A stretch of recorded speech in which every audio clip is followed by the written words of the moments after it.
Live, live, live, live, live, live, live. Boom. And,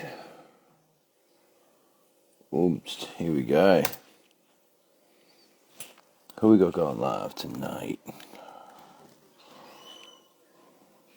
Javille Latu. First one on. That's fast.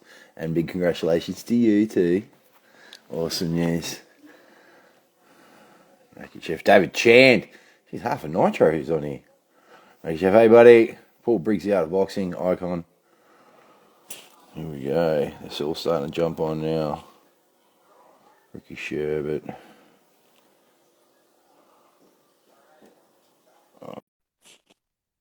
Who should I go live with?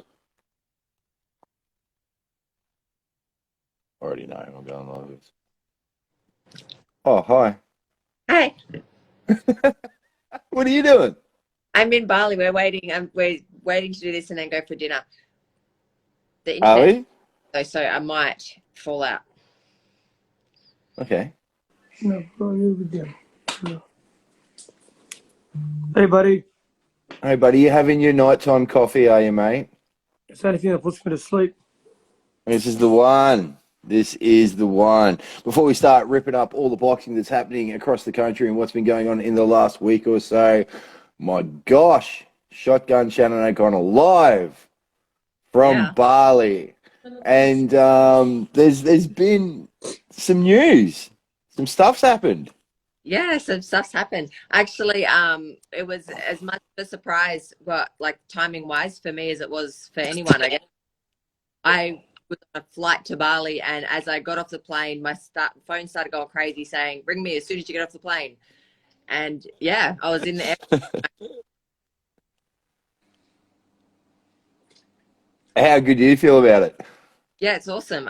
Like we were starting to think that they were going to make us wait until March. So, and she was talking about unifying, which I believe that most of the other three champions will beat her. So I was thinking I was going to miss my shot altogether. But yeah, now that it's happening now, I can't wait. Can't wait. Look at the smile on her face again. How good's this fight?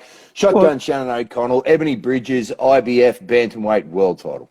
Is that done deal? Well, the IBF have called the fight. It has to be done. I think it's the 26th of September. So negotiations between Matt Rose and Eddie Hearn, I guess, will start tomorrow. Well, there's the show in October, isn't it? Brock Jarvis and Liam Parra. Yeah, I don't know. A lot of people are saying it'll be in the UK, but I think that's just silly. Really, like why? Obviously, there's been an outcry of support for it. Oh, Tapu Opataya, let's go. How good does it feel, even though you're in another country, you're still getting support from all the people in the boxing community about this fight? Yeah, it's pretty cool. But I mean, let's be real. Bali's basically Australia these days, so I'm still home. Paul Briggs, great fight, perfect for Australia. Cheney, Dempsey on that card too. We're not sure. Hopefully, as he doesn't pull a Swifty. All right, so talk to us about this fight. First off, how long have you wanted this fight? We were actually working on. We were offered. Apparently, we were offered the IBF fight against Roman last year. I wasn't aware of it, and it was turned down, which I found out later on. But I guess we were chasing it since before Ebanie won it. We were already in the like trying to become the mandatory for whoever won that fight. Obviously with my shoulder surgery, I wouldn't have been ready for March anyway. So, more than happy that she won it. And, but yeah, we were already chasing that mandatory position and for them to call the mandatory before she even won the belt. So it's been months. She's not the only one that's been on the radar, but yeah, we also had Mitchell from who's the WBA champion as well. Did you meet her or Glenn met her? Yeah, Glenn met her. He's friends with Dewey Cooper, her trainer, and that's where Tim trains when he goes over there. And like that, I know they've spoken. I haven't gotten a lot of the detail, but she was actually wanting to unify against Bridges as well. And we were like, wait your turn. More than happy to unify with her later on. This fight happens, Skins. What do you want to see in this fight? It's going to be a competitive fight. So Shannon's been around a long time, had a lot of fights. Ebanie's still pretty much relatively a novice, to be completely honest. And she's been in a couple of tough fights. She's very hittable. We've seen her mark up. And we know Shannon's got a decent right hand. We've seen Ebanie's as tough as they come. But so it's going to be a cracking fight. You know what? For sure you'll be favourite, but she's a live underdog, that's for sure. Yeah, for sure. I think it's going to be a great fight. Our styles come together really well. What happens in this fight, Shocker? Well, I mean, I'd love to just sit here. I'm not the person that sits here and go, I'm going to knock her out. Like, to be honest, I don't like the girl. So I'd rather punch shit out of her for 10 rounds than to knock her out early. Nah, knock her out. Well, I mean, if I even is there, I'll definitely do it. But how good it's just amazing 20 minutes of beating her ass. I'm definitely not going to run around and play Tiggy, that's for sure. Oh, oof. It's a good fight. A lot of people have been jumping on, showing you a lot of support. Now, there's DD, the silencer. She's always good fun. She's fans.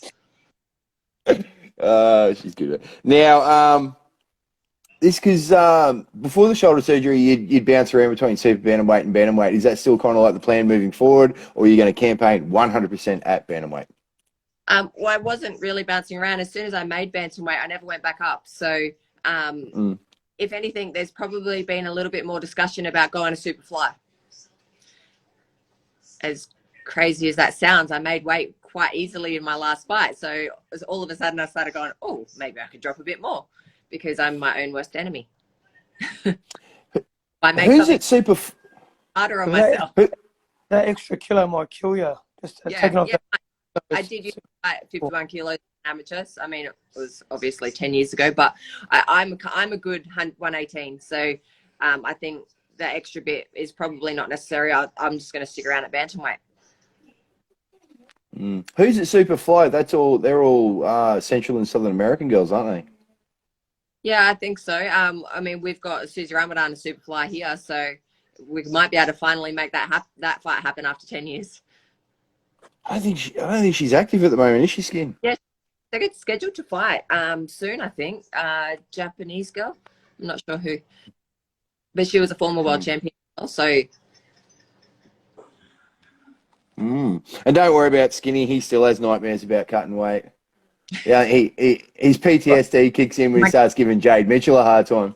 My kids have bigger nightmares about me cutting weight than I do. Because you get grumpy at him. That's yeah. You got a short temper. Yeah. Yeah. Everyone moves out for like 10 days leading up to it. Yeah. I wish. All right. Good. Well, scheduled possibly for September. You want this fight big time. It is at bantamweight. There's Mitchell in the WBA. Who else is on the radar? Or are you 100% focused on this? And what are the chances of it actually coming off? Well, as far as I'm concerned, it has to come off. She either fights me or she vacates. So regardless of where it is and whose promotion it is, I mean, I would obviously love it to be in a no limit promotion. But she has to fight me. We have it in writing that I am the mandatory challenger. The fight has to happen. Otherwise they will look at removing the belt. So obviously with that being said, I'm fully focused on that at the moment, other than my holiday. And, you know, but we've definitely looked at, I've looked at all three of the other champions. Are you training in Bali at the moment, or?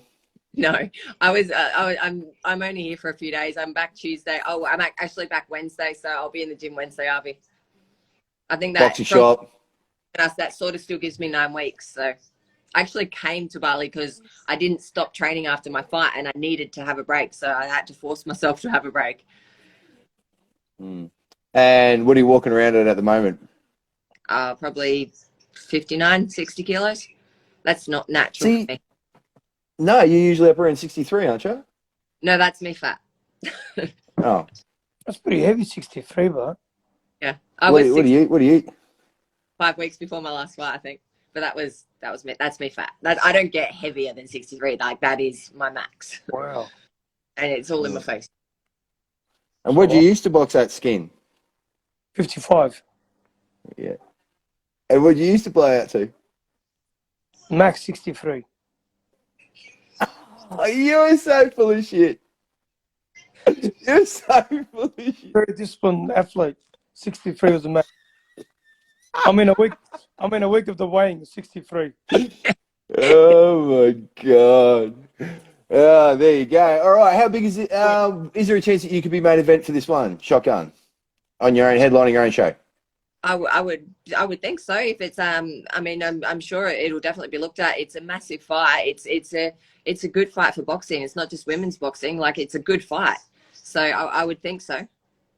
It's got to happen. That would be the. It's got to happen on what, Skin?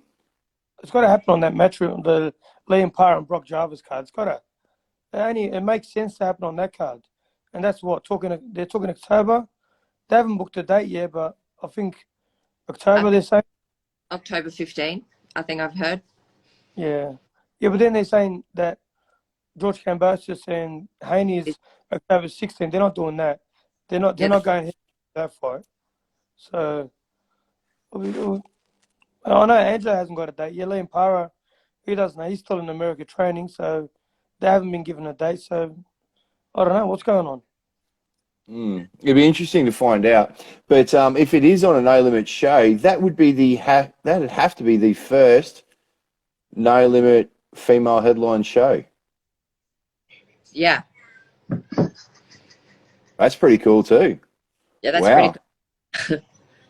I was actually would be the first women's televised main event, but I believe when Susie won her WBC title years ago, she might have been main event on TV as well. So I could get that wrong. I don't want to disrespect anyone. I'm not sure. I know her fight was televised. I don't know if it was main event, but I'd say it would have been. Main event? Yeah. As in main fight. Oh, not maybe. Yeah, no. Okay, cool. Yeah, cool. I can't remember. But, all right. Well, so being part of Team Zoo 2's really working out well for you. Yeah, so far, so good. So it's been, 8 months, I think. We've got world title offers. Making it happen. Making it happen. How good's the shoulder? Let everybody know how good the shoulder is. Look, my shoulder's never going to be 100%, but it moves and it works, and it's painful. It's 100% of what it'll be, and that's definitely enough for me. Oof. I'm pretty pumped about this. We all know how good this is going to be. A lot of people that have been following your career know that you've never taken an easy route. That's why I think you resonate so well with David Goggins and the Can't Hurt Me audio book that he's put out. I've listened to it twice. I thought I was doing pretty good, but I think you've listened to it. How many times? You listened to it 4 times now, haven't you? Twice in 1 week. No, yeah, 4 times in my last fight prep. I just kept replaying it. It's like 13 hours worth. David Goggins. Pardon? You believe that guy? Yes. He runs backpack. Yeah. Come on, and does 85 kilometers and get out of here, bro. Yeah, but the races that he does are real. Like they had that Badwater one. It was last week. There's other people doing it. So I don't know. He's a freak, and I mean he's got a record of pull-ups. That can't be fake. No, see what Skinny seems to fail to understand is that there's social media around the world, Skin. It's not just us, right? And there are cameras and people capture lifetime moments all the time. And all the stuff he's talking about has been captured. Yeah, but I mean, who the hell does that, like 100-mile runs? But Phil Holiday used to do like ultra marathons and stuff. He did one like after he retired. I don't know. Phil was a freak and he was an elite athlete. David Hoggins was in the Navy and weighed 300 pounds. So to get yourself into that kind of condition is phenomenal. Yeah. Yeah, he was a Navy SEAL and he went through BUDS 3 times and he also went in for the Delta squad in the Army, but he missed out on the orientation twice. And Phil Holiday, how many times did he defend his title? 5 times or 7 times, Skin? Oh, I've got no idea. All I know is that he beat Fennick and lost to Shane Mosley. That's pretty much it. It's 6. 6. For a bloke known as a power puncher, he defended us like that's. I rated Phil Holiday box anyway. Good man. Righto, we've got stuff going all over the comment section. People are screaming out, wanting this fight. They want it in Australia. Skinny social media is a weekly live with us. There's Coconut Podcast. So he's right there. Best book last 5 minutes. A weighing as well. Is there a weighing for you in Bridges? Is it going to be? surely we're over that now. Like, Is she going to win the weighing? Like, You reckon? well, I won't be dressing like that. So yeah, probably. She'll get more applause. Yeah, Like, you can do that. Like, everyone's seen it now. Who cares? it's true. What do you think? Yeah, like, It doesn't yeah, matter. it's interesting. But how big is this fight for women's boxing and Australian boxing, Shotgun? Oh, it's huge. It's. I mean, it's a good fight. It's a champion fighting the number one challenger. So it's a good fight all round. Like, women's or just normal boxing. Like, there's no cherry. I mean, there's forced no cherry picking. So we'll see who the real champ is. And how, after everything you've been through, after everything that you've given to this sport, after everything you've put your body through, mind, body, spirit, the whole lot, what would it mean to you to have that strap around your waist?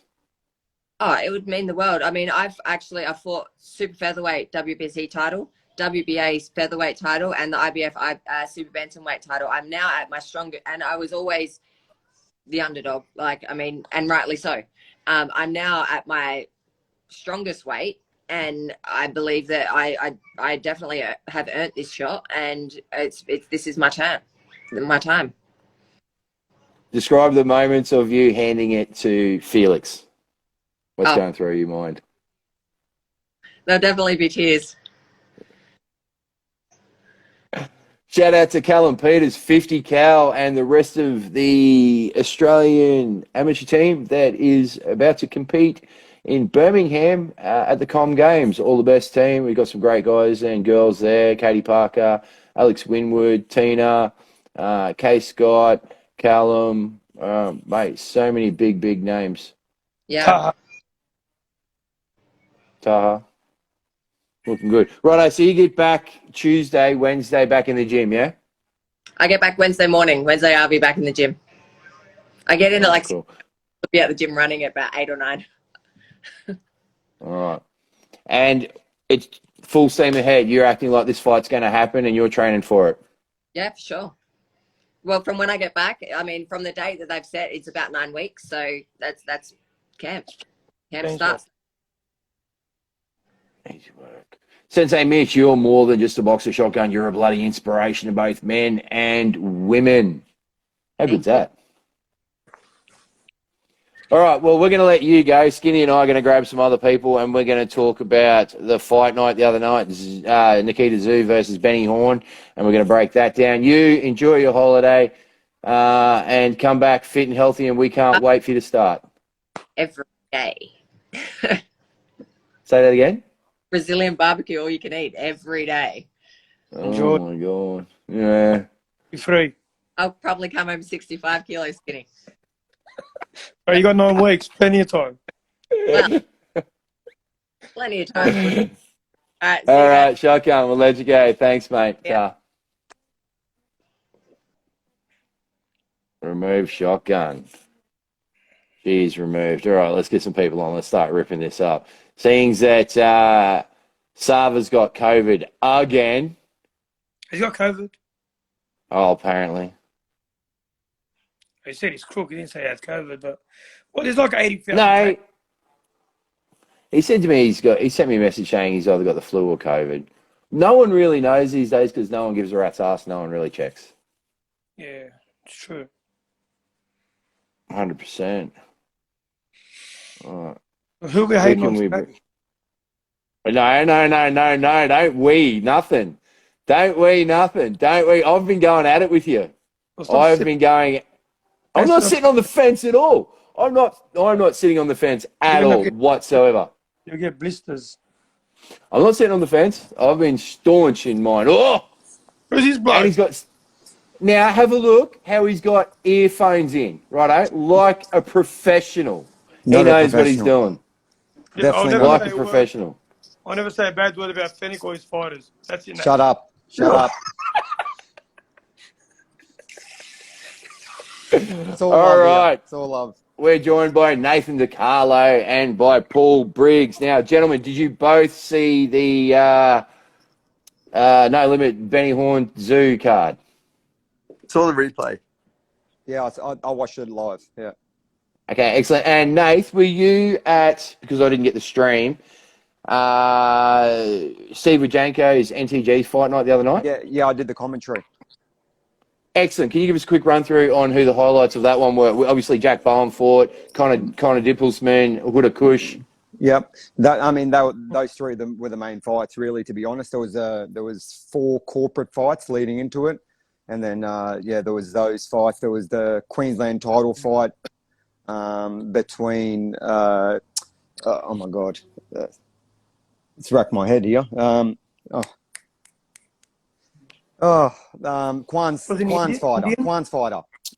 Declan Kelly. Declan Kelly. Oh my God, yes, Declan Kelly. So he won his return fight. I think he lost 3 on the trot. So that was his first win in a while. So he's back in the winner's circle. I mean, the main event was sort of one-sided, to be honest. I mean, I think it was always going to be that way. I mean, I've been saying it for a long time. Jack's levels above Australia, I think. He's Break. He's a very, very, very good fighter. That's not to say there's not a couple of good fights in Australia, but I think those guys in Australia are above the Australian level as well. So, what weight is he? What weight? Super middle. Yep. Super middle. So the names that are getting. Hey? Polo's a bit bigger than him, is he? Polo Kusa. Yeah, that's light heavy. Yeah.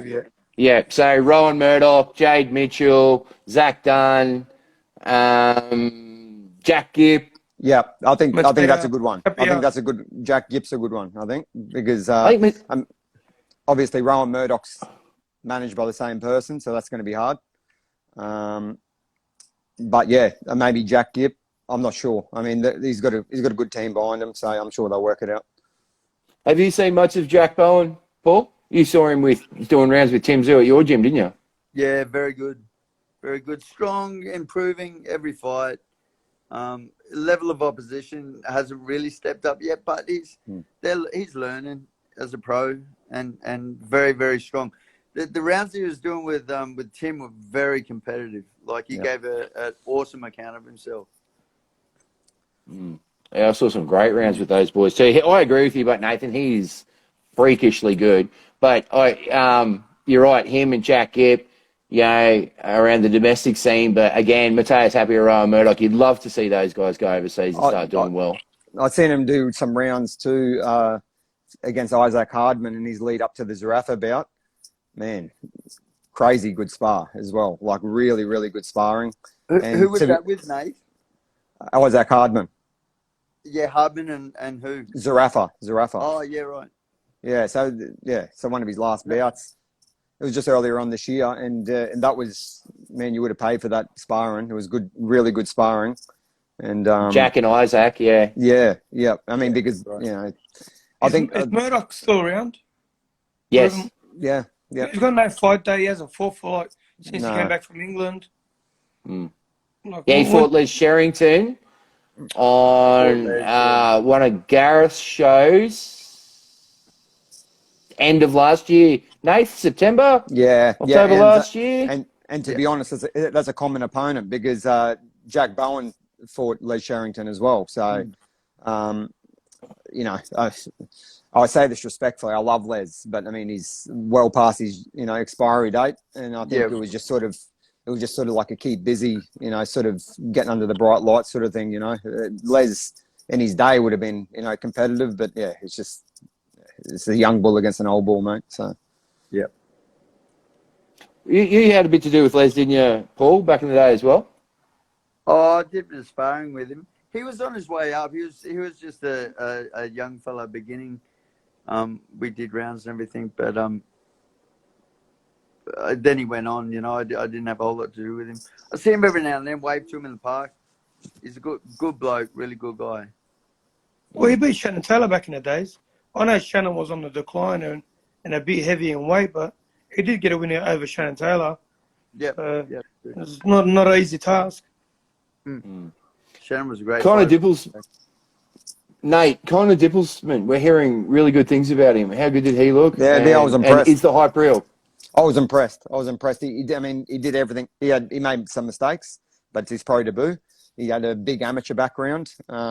He definitely can improve on his first performance, but you couldn't ask for anything more in his first performance, if you know what I mean. So he was impressive. He had every punch in the book. Probably maybe the speed, the reaction time can improve. You know, like it was sort of. I think if somebody was in front of him that could react better or slip a bit better, he might have a bit more trouble. But you know, he had somebody in front of him that was sort of standing there, willing to get hit. But every punch in the book, I can't say nothing bad about him. To be honest, he ticked all the boxes for his first fight, and I think he's going to be an avoided man in Australian boxing for sure, very soon. What weight? He fought that at. I'm hopeless, mate. Tonight, it was. Yeah, I'm pretty sure it was a catch weight. To be honest, I'm pretty sure it was a catch weight. Yeah, they're already finding it hard to get fights for him, mate. So I know. You know, he has got a pretty good rap on him in his amateur career, but I'm almost certain that one was a catch weight. That's what the MC called over the mic. I'm pretty sure. So. Oh, very good. Righto. So last Wednesday night,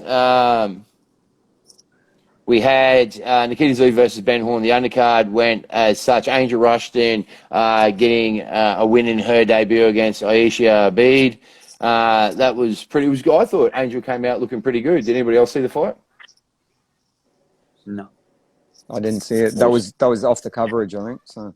It was off the coverage. Yeah, we had to watch it on a live. Whose live was that? I think it was Elijah Salasui's or something like that. One of them. Then Kate McLaren against Connie Chan. Kate getting a win there, finally against Connie. Chanel Dargan versus Yala Tamat. What do you think of that one, Skin? Honestly, before she lost the fight, I was there live. I thought she lost, but she tried to box. I don't understand. She's a tough, like in your face kind of girl, and she just tried to box. She had Jamie Pittman in the corner, and it just had a contrasting style from her last fight with Sims. It was a war, mate. It was a bank fest, and she came out on her toes trying to box and be neat and be cute, and it didn't suit her style because the girl, I thought, did the better work. I thought, you know what, when the fight ended, I said, if she gets a draw, she just comes out all right, but they gave her the win. Big shout out to Jamie and also to Chris McCullen, both of them being inducted into the Queensland Boxing Hall of Fame. So big shout out to both those boys. How good's that? And Steve Della too. Steve Della. And Steve Della as well. Steve Della, Nathan for the win. Did you see that fight, Paul? No, I didn't. I actually only saw the main. I didn't see any of the undercard fights. Look. What'd you say? You're a boxing pugilist, mate. I thought you'd watch the first to the last. No. We thought he was putting. I was in the gym. Oh no, Phoenix people. Maybe you didn't watch it. No, we thought. We thought Paul being the pugilist, he was the one doing the go live for the Kate McLaren and Angel Rushton fight. So.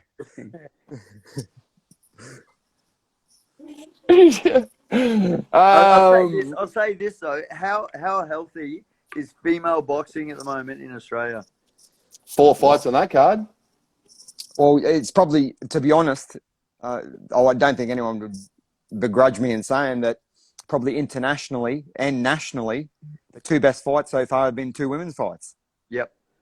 I think, I mean, obviously the Taylor Serrano fight, that's the best fight so far this year. And I would say, Wow. the Dargan and Sims fight nationally is probably the best fight. So I don't know, like they'll be, if they're not the top, they'll be way up the top anyway, very close to the top. So 100%. And Nicola Costello's great to watch. yeah, Beck Hawker. yeah. Jazzy Parr got an Australian title. Yep. The girls are lighting up all over the scene. Dee Brooke Cooper as a crossover. Like, there's girls everywhere doing really, really well. Taylor Robinson. as well. Hey? Isn't it a world champion out of Melbourne? It's the super bantamweight girl. Yeah, Ebanie Shanika. Bridges. Neeks Johnson. Oh, yeah, sorry. Yeah. Neeks Johnson, killing it. Sky Nicholson, killing it. Like, yeah, there's so many that we're almost forgetting. Whereas 5 years ago, you could name them all on one or two hands, you know. Whereas now it's massive. So it's so good to see. Ashley Sims getting knocked out by Jessica Adams. From there, Jackson Murray and Parminder Singh. I only caught highlights of that. Jackson Murray, I think, is a talent at heavyweight. There's a lot of fights that they're looking for. Justin Hodges getting away with it with Jordan Simi. Yeah. Let's go to the main event. Nikita Tszyu. Oh, no, sorry. No, Goodman. I want to talk about Sam Goodman. Yeah, and before that, Michael Hall, Joel Taylor. Wow, how impressive was Joel Taylor? Well, Joel Taylor got offered the Nikita fight, and like in good form, like his corner was smart. They didn't think he was ready for it. They turned it down, which is a good thing because he wasn't an opponent. So, but he blew. Michael Hall's no slouch. He got pretty good, Michael Hall, bro. He got caught good and caught early. Hey, yeah, Joel Taylor came out as the opponent. Michael Hall came out second. I did not, after seeing Michael Hall fight a few times, I didn't expect that outcome. I knew it was going to be a tough fight. I thought it'd be a bang-em fight. Did you expect that, Nate? Yeah, that was surprising, to be honest. And you can only go off what you've seen in the past. But yeah, there was another cracking result for him, and I don't know. That's why we love boxing. You can never pick the winner. You're one punch away from disaster. That's how many times we've seen it. The underdog get beat. The favorite get beat by the underdog. It's just that's why we love fighting. So that's why I love it. Like he had 2 knockouts in 7 weeks, but he looked like a devastating puncher. He looked dangerous. He looked so comfortable. And at 7-0 in a very stacked super welterweight division, he's live for that division. He's live. It's going to be so good to see. All right, come on then, Skin. Oh, God, you're going to love this, Nathan, I reckon. He's just been slamming us ever since the fight night about this Dara Foley and Hunter Iwani fight. He's been up Dara non-stop. Go on then, Skin. I thought we were talking about Brock Jarvis. Yeah, right, Dara. Dara, mate, you're not ready to call out the top guns. Get back in a winning circle. Have 2, 3, 4 fights. Then call out Sparks, call out Liam Parra, call out the top guys, man. Go work your way through. You've 18 months out of the ring. You lost 2 fights when you went back to England. You came back and beat a bug that lost his last 4 fights. And now he's lost 5 in a row. No disrespect to Hunter. Hunter looked like he was in good shape. But don't call out people, man. You don't deserve Sparks. You don't deserve Liam Parra. You don't even deserve you with Dib right now. That's the honest truth. Is that enough? Nathan. I'm saying everything as respectful as I can. Say with all due respect. Mate, he's with all due respect, that's right. So that makes everything better. He's nowhere next to those 2 boys' level. All right. So Paro's well above him. Spark, to be honest, I think he knocks him out pretty quickly. I'm just being honest. And Paro's levels above him, mate. So, and I don't usually say this sort of stuff, but if you disrespect other people, you deserve to be, shot back as well, So I think like Skinny said, I think he needs to, just worry about his own things and improve himself. And to be honest, Hunter Iwani should have, and this is once again saying respectfully, it should have been a walk in the park. If he's calling out those guys, it should have been a walk in the park for him. So I don't think anyone can begrudge me in saying that. If you think you're at that level, well, you should have beaten. You should have beaten that last fight with your eyes closed, so to speak. Even after 18 months out and shoulder surgery. But 18 months. He lost his last 2 fights in England. They gave him a Did breather. I ask you the question? Please, bro. Nathan, they're gonna start calling you a hater now. No. Hater, sit on the fence, Briggs. Believe it or not, Rob. I think the 18 months off is probably an advantage for an old fighter. So I don't see that as a disadvantage at all. I think that's a freshen up, to be honest. So I mean, he's done that many rounds, that many fights. There's no such thing as a comeback at that age, at that experience. That's just a freshen up for me. So yeah, to me, a professional always stays in the ring. It stays in the gym. So if he's not doing that, well, maybe he's not a professional. But I probably think to be honest, I think he is a professional. He's caused. He's had some big scalps. He's had some big wins. He's fought on some big cards.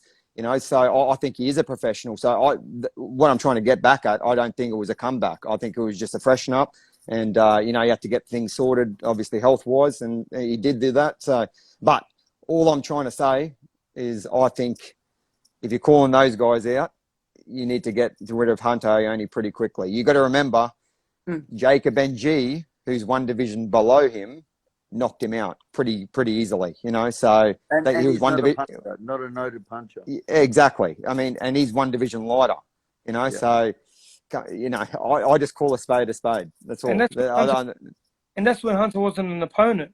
When NG fought him, he was undefeated. He was undefeated. Undefeated. 4-fight exactly. He wasn't coming on a 3-4 fight lose streak. So, yeah. Anyway, like I said, I just call it out as, mate, and that's all. That's all you can do. Hater, you're a hater, mate. I know. Thank you. Don't ever listen to him. Yeah. Don't ever listen to him. You can't speak to a hater. He's just angry because he only had his last coffee an hour ago. You wouldn't. You wouldn't believe it. You just laugh at him. I have short. Who drinks coffee at 7 o'clock at night? Paul. I swear to God, you just laugh at him. I have short blacks and go straight to sleep. It doesn't affect me. I swear. They did tests of me at the AIS with those no-dose tablets. They did tests with heart rate monitors attached to you, and the effects on caffeine on performance. You use no-dose and sleeping pills. Listen. They found out afterwards that I had 10 times the tolerance of a normal person to caffeine. So if somebody needs 2 to get a buzz, I need 20. I had 10 times the tolerance of a normal person. Tweaking. So I just drink it because I like the taste. There's nothing more. So yeah, me too. I don't get up on it. Nothing. Yeah, not at all. Nothing. It gives you nothing. You just like the taste. So. Nathan Di Carlo has 3 coffees and his sleep apnea kicks in. Righto, let's go. Sam Goodman, Juan Miguel Elorde. What'd you think of that one, Skin? So I've got a question here. I'll say you go, Paul. Why aren't we hearing more about Sam Goodman? I'll tell you why. You want to know why? Because he's put on a show when it's a footy crowd related. They don't appreciate boxing skills. When Gallon fought in his last fight at the Star City, the night before, the Maloney boys fought. There was 200 blokes in the crowd. The next night, Gallon fought and it was sold out. People, boxing pugilists, and even at the fights, a lot of them were, aside from Sam Goodman's, a lot of people were yawning, going to get a beer, going to get a pie. They don't appreciate boxing skills. That's the honest truth. It's a different crowd right now. Crazy. I saw Sam Goodman fight probably 2 years ago, and I was like, who is this? Who's this kid? I think he was a novice professional, and I was like, wow, this kid's something special. It's a shame. Shame. He is something special, and he boxes beautifully. But I was very surprised. Like, people were messaging me, they were jumping on our comment section, and the pressure from the public to see a stoppage for him I thought was very surprising. Like, don't get me wrong, everyone loves to see that, and you want, especially before you go overseas, you want to make sure that you can handle all the competition quite easily. But he's fighting internationals because of his weight division and because of how hard it is to get him a fight. But it was good to see him get that stoppage, and I thought he looked good, Nathan Di Carlo. Oh, I think he's a really good boxer, to be honest. I think he's really good. And talking about crowds, he had half the crowd. I mean, honestly, he's got some lunatic followers. And I I mean, I understand the whole footy thing, but it's brought different eyes to the sport. As much as you know, hate it or love it, it's brought different eyes to the sport. It's brought more people to the sport. So you can't begrudge it. And people like Gallen, to be honest, I think he's been a godsend for the whole industry. He's been awesome. And yeah, like I said, if you instead of getting in front of 1,000 eyes, you get in front of 2,000 eyes, they've done their job, and that's what they do very well. So they mix up the audiences, like, you know, they throw somebody in there that will get, you know, an AFL gathering or an NRL gathering and just bring different eyes to the sport. You know, female as well. They're really big on pushing female fighters, so that's bringing another audience as well. So yeah, I've got nothing but respect for the No Limit boys. I reckon. They're doing awesome stuff. At the end of the day, it's what a lot of people don't understand. First and foremost, this is entertainment. Second, it's a sport. And a lot of people get that wrong. You understand that as soon as you get to America. First, entertainment. Second, it's the sport. It's the sport that is the entertainment. But first and foremost, it's entertainment. So if you're not entertaining, okay, you might be able to fight really, really well. But how many guys out there are absolute demons when you put gloves on them, and yet they don't pull, you know, because they're not entertaining. They might be able to fight amazingly, but there's so much more to it. You've got to be able to speak well. You've got to be able to present well. You've got to be able to conduct yourself well. There's so many different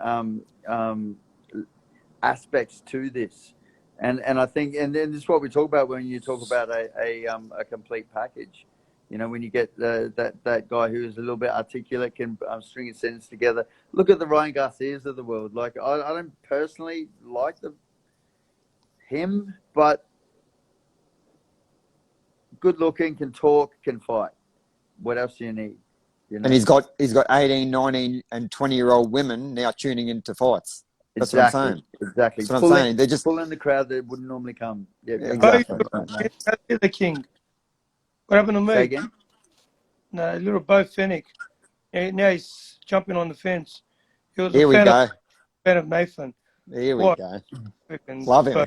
Good man, Bo. Good man. Yeah. And I like how Skinny, when he says Nathan's the king, Skinny goes and says he's jumping on the fence. Mate, he's not jumping on the fence. He's clearly made a decision. Changed his opinion. Last week I was the king, and now... Hey, Anyway. you know what the difference? King for a minute now. Hey, you know what the difference is, Skinny? You're the king through a private message. Just put this on a public forum as me the king. Yes. Oh God! Right, well, what do you think of his performance, by Skin? Sammy Goodman.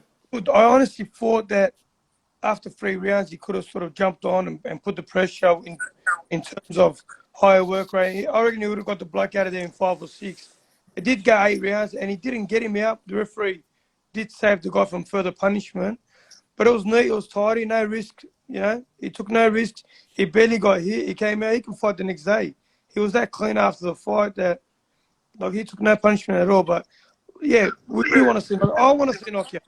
There's a reason why Ricardo Lopez was 52-0 and won 9 world titles and was making 25 grand a fight. And Mickey Ward had 28 losses and made $1 million a fight, you know. So entertainment is a big aspect of the sport, and no one wants to watch a boring fight, but you got to appreciate talent when you see it. It doesn't come around too beautifully. 100%. Isn't Yeah. it a balancing act, right, between the fighter gaining the experience, so you want to get the rounds under your belt, and do you want to go in there and bomb them all out and then get to the States, get your shot, and you get cooked because you haven't got the experience yet? It's a real balancing act between getting the experience, getting the rounds under your belt against quality opponents, and still being entertaining and getting them out of there. That's the challenge, I suppose, of boxing, isn't it?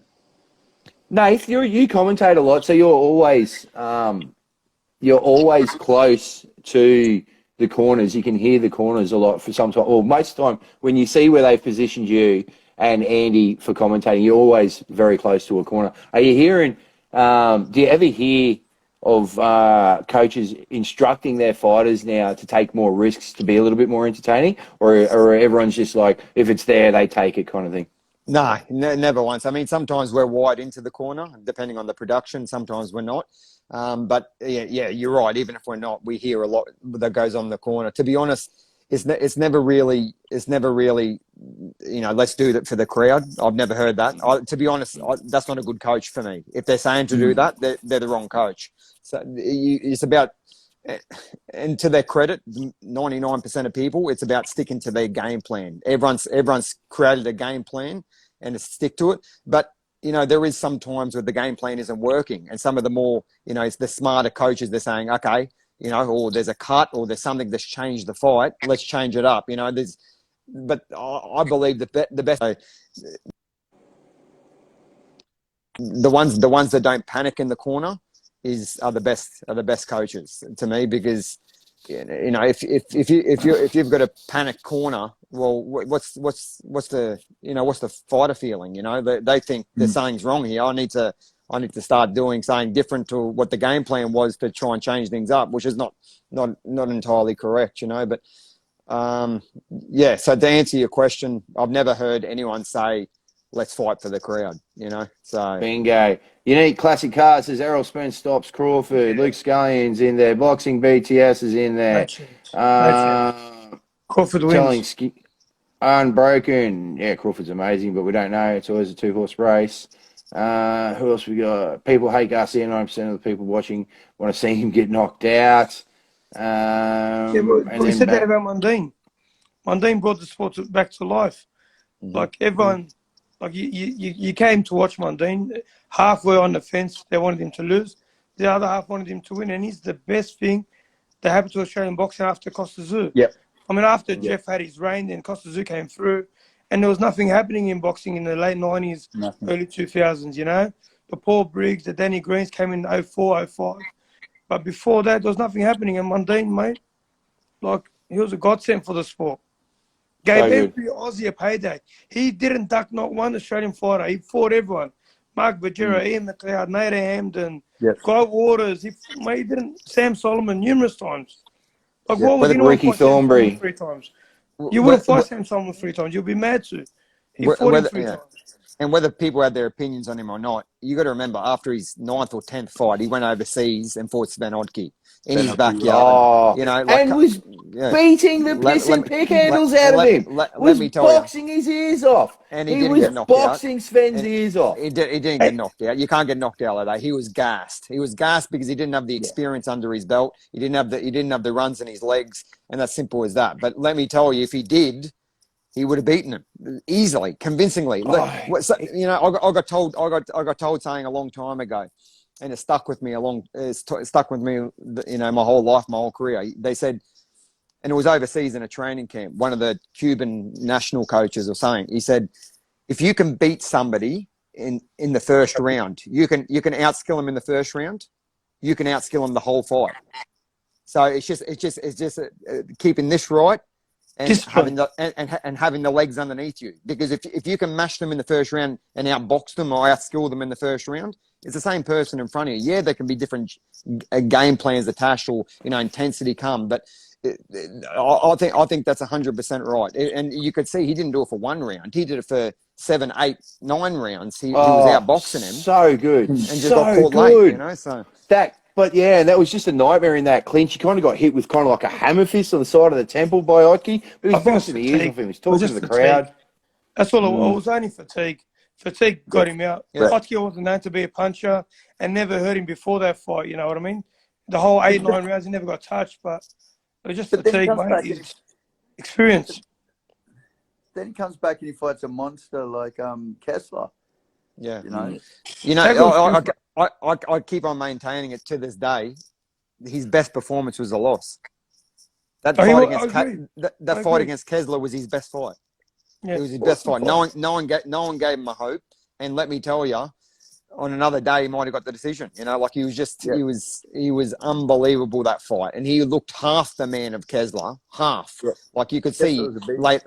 you could see later on in his career he went down in weight 3 divisions since fighting a super middleweight. So he was never a super middleweight. Let's be honest, he was like tiny for super middleweight. So yeah, he did unbelievable. That was his best fight by far in my eyes.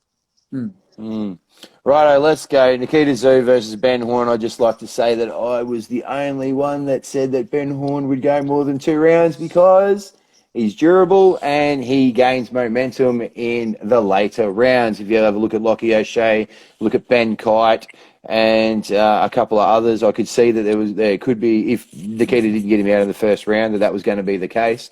And sometimes you can call them, sometimes you don't. Got him right on that one. But what did you think of that one, Paul Briggs?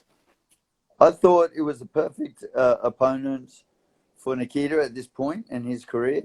And he was going to be able to take what Nikita had. And because of his style, because he's got his brother's unorthodox style as well. You know, he's going to create questions that Nikita had to answer. And look, I think if Nikita goes in there and just bombs people out, it's how is that a benefit to you? You know, these are the sort of fights that he needs, really, where he's got to answer the questions that the opponent is putting in front of him, and he's got to come up with a solution. You know, that's really what growing as a fighter is all about.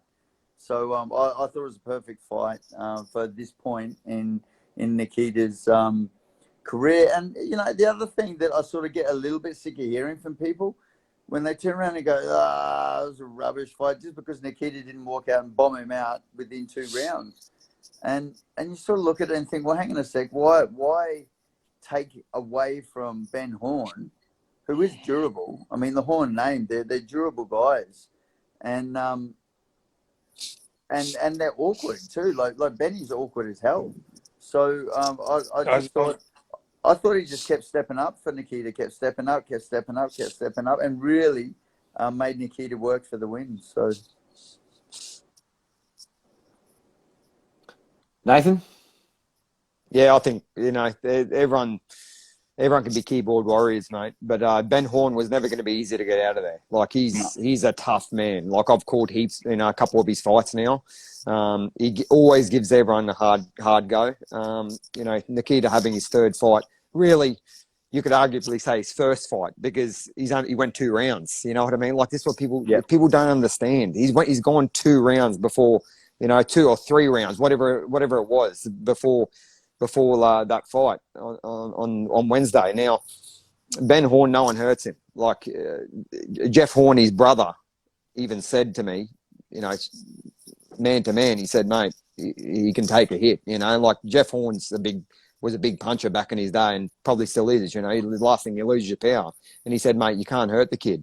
So he was always going to stick around for a long time. And to be honest, he didn't have much of a call up, like not much time to prepare either. So he did really well. Yeah, he did really well. But you can't, like I said, you can't begrudge Nikita. I think everyone's got to remember it was his 3rd fight, but really his 1st. And he did what he had to do. He definitely won the fight. But yeah, everyone's saying, well, you know, if it was an 8-rounder, he probably gets beat. But yeah, it wasn't. So that's it. You only train, you know, like if you're training for a 6-round fight, you're training for 6 rounds. If you're training for a 4-round fight, you're training for 4 rounds. It wasn't. So, you know, we don't do hypotheticals. Yeah, that's right. And yeah, I've got to give my props to both boys, honestly. Nikita, obviously, he's bringing new heat to that division, and that's good. More eyes to the sport. And Ben Horn, he's a warrior. He's a warrior. Jump in with anyone, gives everyone a tough fight.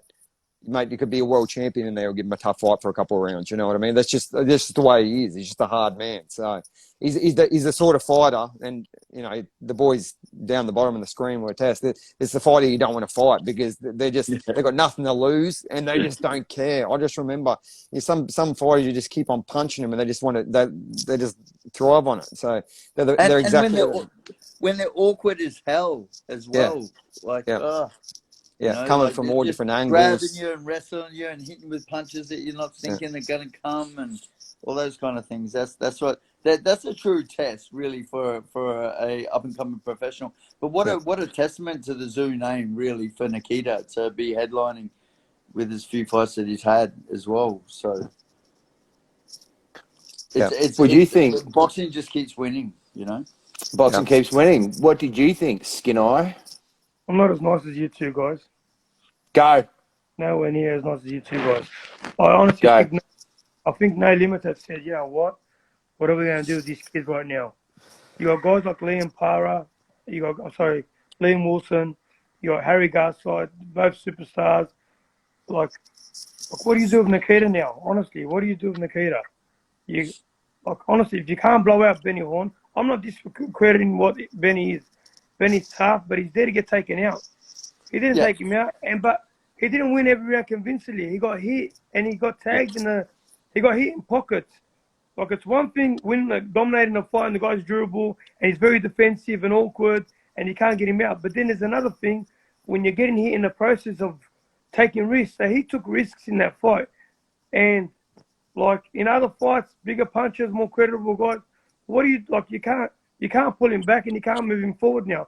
What do? Do you give him a Joel Camilleri? Do you give him a Ben Hussein? Do you give him a Alex Hanna? Like, what do you do with this guy now? Skinny, I agree with you. I think they put him there to blow him out. They thought he was going to blow him out, but I've seen a lot of Ben Horn, and I knew it was going to be easy and like harder to blow out than maybe others thought. But I mean, he was always going to be a tough fight because of his awkwardness. It's like Jeff Horn. It will never be an easy fight for anyone because he comes in from different angles. Blowout. But look at what Crawford did to Horn, and look what Pac did to Horn. Different style. Look, when you're an elite guy like Nikita is hyped up to be, he should have just controlled him. Yeah, instantly, not taking him. He lost that last round based on the last 30 seconds and got hit crisp, clean punches. Like, from a bloke not known to be a puncher. Has Benny had a knockout? I don't think Benny's even had a knockout. Yeah, he has. I remember him scoring one pretty big knockout. I know definitely he's had one or two, but yeah, he's not a notable puncher. But I mean, but also, I know, Skinny, you know how you can improve from fight to fight too, though. Like, yeah, I know, but we hear about sparring sessions.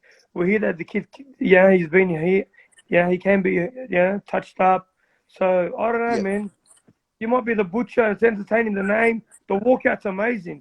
I love the whole concept, the way he walks out, the music. But you can't be getting here. It shortens your career. You know that. You know that, Paul. Every punch you take is a day off your career. But in their defense as well, Skin, I mean, apparently the call got put out to a lot of people and they were calling his name out. Then when they made the call, they didn't want a bar of it. So, I mean, that once again, it's a testament to Horn. He jumped in when no one else would take it, to be honest. There was lots of people calling him out. And that's what happened. This is the problem with keyboard warriors these days. Everyone's got a voice, and people that shouldn't have a voice has probably got too much of a voice. So, you can only, and to be honest, from a promotional perspective, it was perfect. They built it as Horn versus Tszyu too. Like they're the two biggest names in probably the last 10 years. And what a marketing ploy, like it worked into the favour. Whether it drawed more crowd, I don't know, but it was a marketing thing, and does anyone know how many people were there? Yeah, about 2.5. I was there, but it wasn't sold out. Maybe it was 500, 600 short of sold out. But I think they put too much emphasis on this kid. They put too much pressure on this kid. He should have been fought on the undercard of Liam Wilson, undercard of Harry Garside. There's no shame in being a main support. Do you get it? Yeah. There is no shame. There's no need to. He's been headlining the whole time. And you got guys like Harry sitting on the sideline, guys like Sam Goodman, who's a Olympian, Commonwealth Games, amateur, and he's fighting on the undercard of a bloke that was out of the sport for 5 years and fighting a Benny Horn in a 6-rounder. No disrespect to Benny Horn. I reckon he's the best thing for the sport, and he was cheeky as because he had a Ukraine flag on his trunks, if anyone took notice of it. So it was all tongue-in-cheek with Benny's side. So I found it amusing. But nothing. I'm just saying you can't get hit this early in your career and get hit clean. It's just not good. Okay. All right. You can be a horrible man sometimes. Okay, this is his third fight, and he'd only done 2 rounds. He'd had 5 years off, righto, without even boxing as an amateur. He has headlined a couple of shows where he was going to get easy wins. This was Horn versus Tszyu. If it wasn't going to be Horn versus Tszyu, then Sam Goodman probably is a fair argument that he should have headlined the event. Okay, what you do with him now, okay, after he did fall into a Ben Horn fight, being that he's 23 and had to headline his own show after just deciding less than a year ago or just over a year ago that he wanted to get back into boxing, having that kind of immense pressure put onto him, you fall to the level of your training or you rise to the occasion. In that, he went back to what he knows. Okay, he wanted to try and blow Benny Horn out, and he went toe to toe with him. He copped some hits. Righto, I agree with you 100%. He shouldn't be taking big hits and all that kind of. This is the first time we've seen him take big hits. And if he hasn't had an amateur career for 5 years, he hasn't been hit for 5 years. Okay, we hear about sparring sessions, but when you've got the surname like Tszyu or Di Carlo or Horn, tell me when you get an easy sparring session. Yeah, it's not going to happen. Yeah, Right. I mean, What you do with him now is you pull him back. Garside's hand's coming good. Yeah.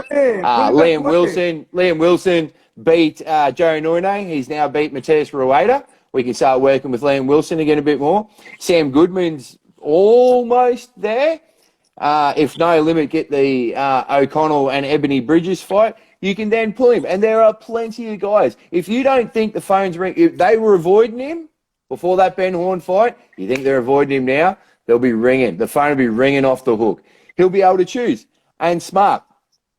But they won't be giving him the respect. They'll go after him, and he'll have to back himself up. But I think there's still plenty there. Yeah, it's not a fight that you can really, in winning that way, you're not going to lose because you're exactly right, Rob. More people are they're going to think, oh yeah, I've got a chance here. They're going to step up. Think about it. If you get a guy who just comes through, blows everyone out of the ranks, and all of a sudden he goes to America, he's not seasoned yet, hasn't even cut his teeth, he's been blowing everyone out of the water, hasn't had his whiskers checked, and what's going to happen? He gets over there and is another Aussie, like, you know, he puts up an amazing effort but doesn't get the chocolates. Yeah, and they have to be careful because even though they've got the same surname, they're two completely different fighters, and people try and pigeonhole the Tszyu name with one style. But let me tell you, Tim is 100% different to Nikita, and to be honest, Tim's style goes a lot further internationally because they don't take those shots. You know what I mean? They're more calculated. They're more, you know, they're a lot harder to hit. They might take, you know, 10 times less shots than Nikita because Nikita will take 2 to give 4, whereas you know, someone like Tim would be, you know, happy to win every round by 2 punches. You know what I mean? Just sort of counter his opponent. So even though they've got the same surname person in their camp, they got different trajectories. You know, they're honestly got different paths. So I think they need to try and keep him here. They need to try and keep him here with local fights as long as they can. Because let me tell you, if you go to that style internationally and think you can punch with those guys internationally, you're going to be found out pretty quickly. So I think they need to get those runs on the board here first, and really step it up slowly with that style. I'm just being honest. So that's just the way. That's the way I see and just it. because he's good, and you can't keep like hater. you are. Whenever you say I'm being honest, you become a hater. That's it. Love it. He's unbelievable, isn't he? He's unbelievable. Like DJ Whitebeard. I'm not sitting on the fence. You are. I'm not sitting on the fence. You are. God, you and your fencing. What do you think of Nikita's performance then? What do you rate it I out just of 10? told you. I just told you. Sugarcoated it. You sugarcoated I did the not whole sugarcoat it at all. Yeah, I did not sugarcoat it. And you Nathan. You hid behind name. Yes. Yeah. I think Nikita is the sort of guy that's going to come on fairly quickly. Let him find his stride. I think he's going to come on fairly quickly, but they've really thrown him in the deep end. Has he been rushed? And it's like, here you go, start swimming. Has he been rushed, Paul? Have they rushed him? I don't. He's headlining so his this is shows the thing. 3 fights in. Yeah, He's headlined, okay. he headlined the first show. There's a lot of His pressure on debut, him. There's a lot he of pressure on headlined him. it. Who do you want him to fight? Who do you want him to fight? Come on, he's doing well. I don't This know is a what to do. marker. Ben Horn was a marker. And like I said, Fight Benny he's 3 again. fights in. He hasn't fought in Yeah. 5 years. Fight- Right, gi- He give hasn't Benny fought a in good 5 years. camp. He's 3 fights in. But he's fighting he's been sparring for a year straight, the best guys. There's no more excuses about his career. 5 years, whatever. Mate, give Benny a 6-week camp or whatever it is and fight him again. I'll put money on it. He stops Benny next time around and he probably barely gets hit next time around. It was an average performance by Nikita. He took too many risks. And He put are himself in fighters allowed to have an off night and still get a W? No. He fell. Why? He fell Because we into get Ben Horn's crucified. fight and still Because got when the we do, win. we get crucified. If you have an off night, you get crucified. You are based on your last fight. They remember your last fight. That's the truth. Yeah, well, at least now he won't struggle to get an opponent. There's so many good things to take about. You can pick the teeth out of it till the cows He's come not gonna home. struggle. But He's still he gonna did stand up. well. 100%. I think look, like I said before, I don't think with that performance, you can really lose because more guys are going to want to step up. They're going to look and go, oh, hang on a sec. Nikita's fallible, and maybe I've got the mustard to be able to do the job. But look, all in all, I think it's great for him. His third fight in, he's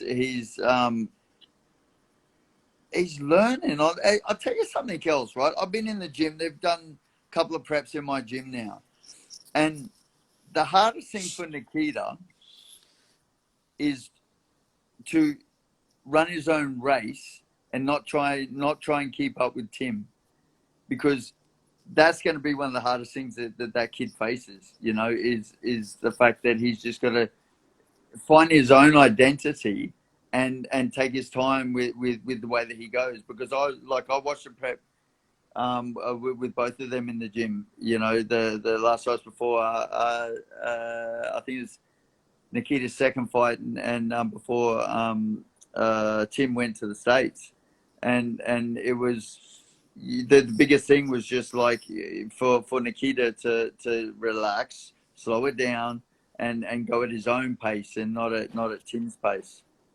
Yeah, I think he's competing against his brother's surname and his father's surname, and it just happens to be the same surname, right? And neither one of them are cost you. And expectation. I think. Oh, look, there's plenty. He's going to get plenty of fights out of him. He'll be fine. He'll be fine. I reckon we'll get a lot more out of him. Can I say one thing? Anything. They're saying they've got both the same surname as their father.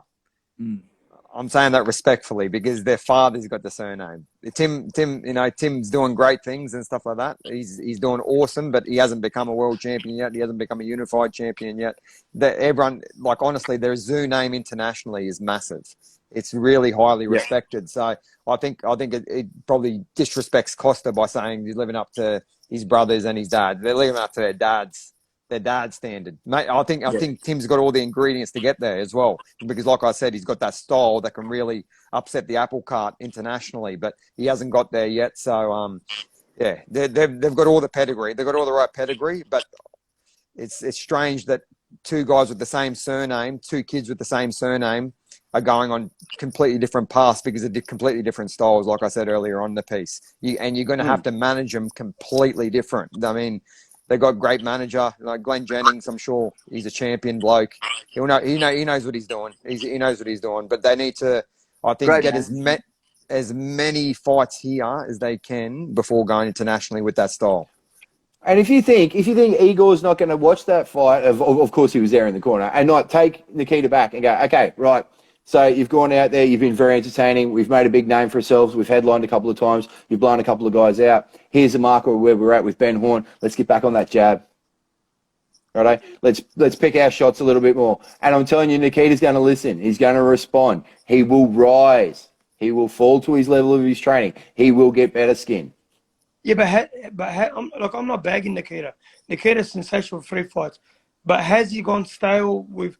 Like, I know Eagle's a phenomenal coach, but he might need a second ear just to help him just pick up the gear. Because with Eagle, he's had 3 fights, he's fought the same way, very aggressive and like in-your-face kind of style.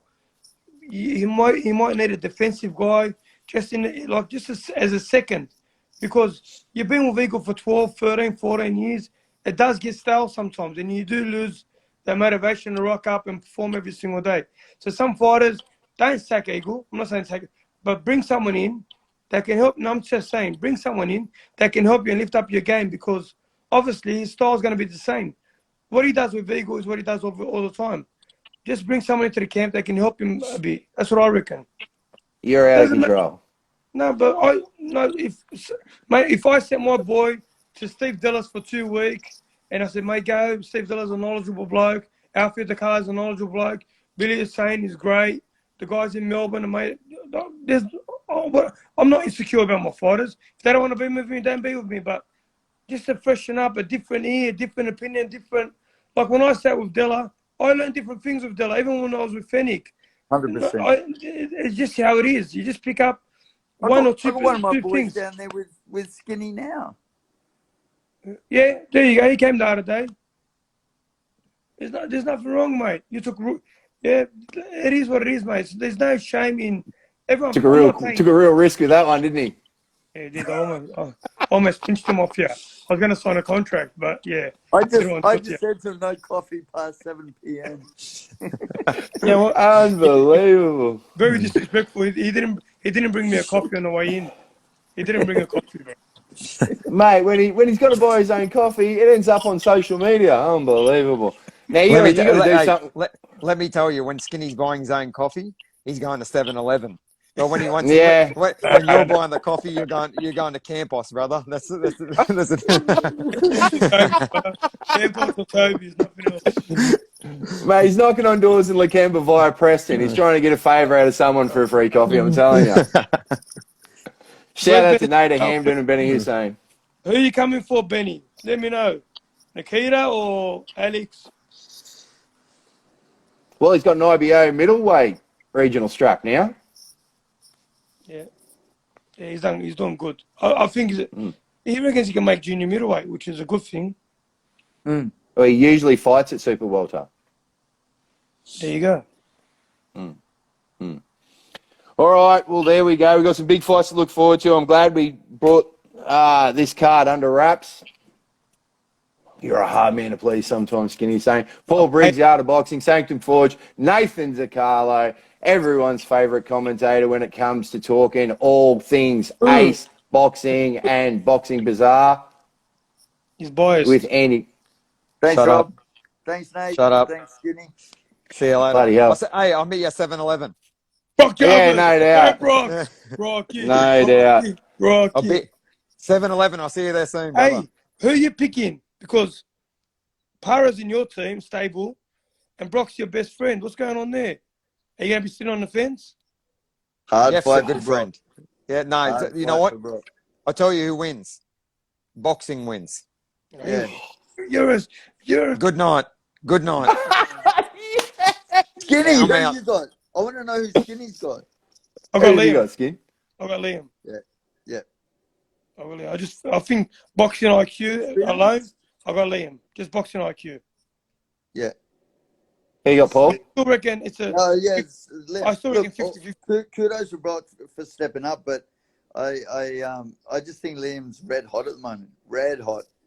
You know, and he's just, there's levels. We all know this, and he's just, he's on his way. He's on his way. But Be careful, Paul. Be careful what you say. Might get upset.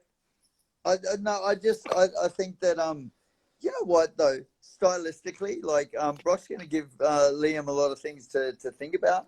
You know, it's not going to be a walkover by any stretch of the imagination. Like this is going to be one crack of a fight. You know, but I just think Liam's too good at the moment. Don't you worry about me and Bridges. He's got that Mike Tyson syndrome that I call, where he's beaten everyone that they've put in front of him, everyone that they've put in front of him. So in his mind now, he can't lose. You know, when you're just winning and keep stepping up and you just keep winning, very, very hard to beat. And I know Brock's been doing the same thing, but just Liam's been doing it for longer. That's all. But better. Tapu saying that, Apataya says Liam in a close fight, so it'll be a good one. All right, boys, Yeah. let's leave it there. Better, bud. Nathan, you get your coffee before bed. Skinny, you have your will. coffee before bed. I've had my tea. Nice. All right, boys, I'll talk to you then. Thank Yeah, you. lads.